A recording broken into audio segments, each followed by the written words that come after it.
The day I left home, it felt like the world had turned its back on me, and I could hear the echoes of my mother's words ringing in my ears. "You'll never amount to anything, Olivia. You're throwing your life away."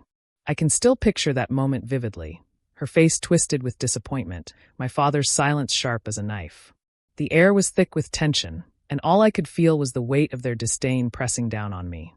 I had chosen to pursue a career in digital marketing, a field they dismissed as trivial and unworthy. They wanted me to follow the traditional path, become a doctor or lawyer, and here I was a mere internet marketer. "Good luck with your little dreams," my brother had sneered. I packed my bags that night, the tears barely held back, and drove away from the only home I had ever known. Each mile felt like a liberation and a lament. I had a vision, one that was mine alone. I stared at the road ahead, my heart racing with uncertainty, but a spark of hope ignited inside me. The first year was a struggle. I hustled, cold-called potential clients, and spent sleepless nights learning the intricacies of SEO and PPC. I worked at a cafe during the day, serving lattes while dreaming of algorithms and marketing strategies. My hands trembled as I typed up proposals, fear gnawing at my stomach. "Why don't you just give up and find a real job?" my coworker often asked, his voice dripping with condescension. Each time, I smiled thinly, determined to prove him wrong. I wanted to scream that this was real for me, that every failure was a stepping stone, but instead I just nodded. Months passed, and gradually, I began to see results. My first client signed on a local boutique, and slowly, I built a portfolio. Word of mouth spread, and before long, I had a handful of clients. I remember the first time I received a check that was more than what I made in a month at the cafe. I held it in my hands, feeling the weight of validation. "See, you can do this," I told myself, pumping my fist in the air as I danced around my tiny apartment. The digital world was exhilarating. I thrived on creativity, crafting campaigns that sparked engagement. I learned to read analytics like a book, decipher the trends, and predict consumer behavior.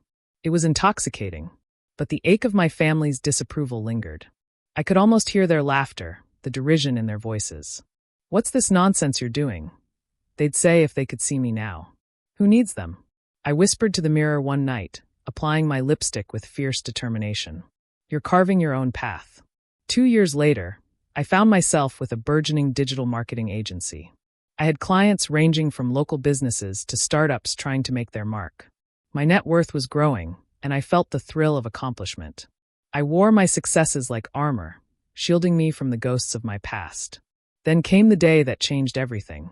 I received an email from a corporate giant, a tech company interested in hiring my agency for a major campaign.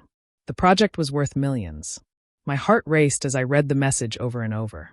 "Olivia, you've got this," I muttered, my fingers flying over the keyboard as I assembled a proposal that would dazzle them. Weeks passed, and just as I was about to lose hope, the call came. They wanted to meet. My heart raced as I stepped into the sleek glass building, the hum of ambition palpable in the air. Inside the conference room, I presented with confidence, my passion spilling out. The executives nodded, their eyes glimmering with interest.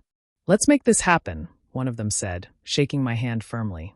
When the contract was signed, I felt a surge of adrenaline. This was my moment. I was no longer just Olivia. I was the woman who had turned a dream into a reality. As the campaign launched, the results were staggering.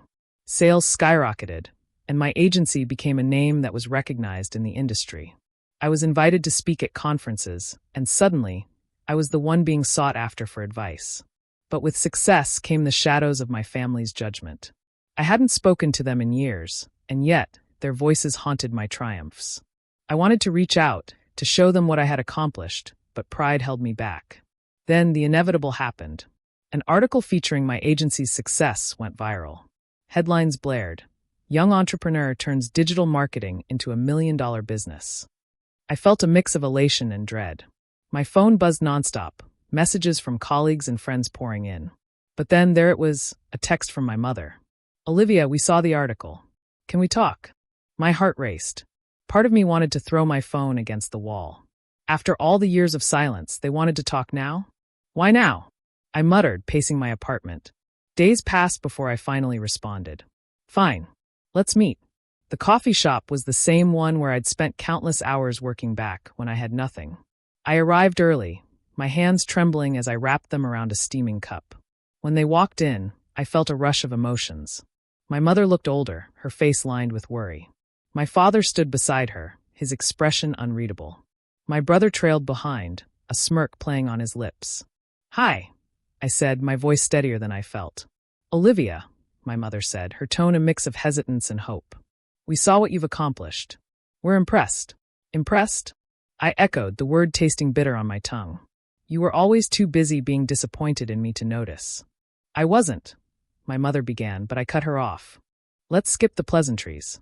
Why are you here?" My father cleared his throat. "We wanted to apologize, Olivia. We didn't understand your choices. We were wrong." "Wrong?" I scoffed, my heart pounding. "Do you think an apology changes the years of rejection I felt? The way you treated my passion as a joke." "I'm sorry," my brother chimed in, his tone lighter than I expected. "I was a jerk. I thought you were just chasing a silly dream." I stared at them, searching for sincerity in their eyes. "I've built something real," I said, my voice cracking. "Something that matters to me. You made me feel like I was worthless." "I know," my mother whispered, tears glistening. "But we see you now, Olivia. We see your worth. We want to be a part of your life." For a moment, silence hung in the air, thick with unspoken words. I felt my defenses begin to crumble, but just as quickly, I steeled myself. "I don't need your validation," I said softly, but my heart ached with longing. They looked at me, their expressions a mix of remorse and yearning. "Can we start over?" my father asked. The question lingered.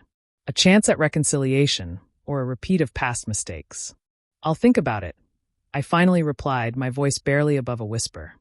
As they left, I felt a weight lift and settle in equal measure. I had a choice now. I could either embrace this new chapter with them, or continue on my own. Days turned into weeks, and I found myself at a crossroads. My agency flourished, but the emptiness of familial disconnection gnawed at me. I missed having them in my life, even if their acceptance came too late. One evening, I sat in my office, the glow of my computer screen illuminating the room. The weight of my decision pressed down on me. "Why is this so hard?" I murmured, running a hand through my hair. With a deep breath, I reached for my phone. I typed out a message to my mother. "Let's meet again. I want to talk." As the days passed, I felt a flicker of hope. I had built my empire, but perhaps it was time to rebuild the bridges that had burned. When we met, it was different, lighter. We shared stories, laughter spilling from our lips as we navigated the awkwardness. "I still don't understand half of what you do," my mother admitted, her smile genuine. "Just know it's important to me," I replied, my heart swelling. In that moment, I realized that success wasn't just about the numbers or accolades. It was about connection, about finding a way back to those I loved, even if it took years. We spent hours talking, laughter intertwining with memories, and for the first time, I felt like I was whole again. As I drove home that night, I glanced at the city lights twinkling in the distance. My heart was lighter, and I understood that while my family may have disowned me over my career choices, they would never truly be able to disown me. I had fought for my dreams, and now I was fighting for my family too. The stakes were high, but in the end, the greatest victory was love, love that transcended disappointment and betrayal. I had finally found my place, both in business and in family, and as I navigated the road ahead, I felt a sense of peace wash over me. No longer was I that girl who left home in shame. I was Olivia, a woman who had built her life from the ground up. And perhaps, just perhaps, family could be rebuilt too.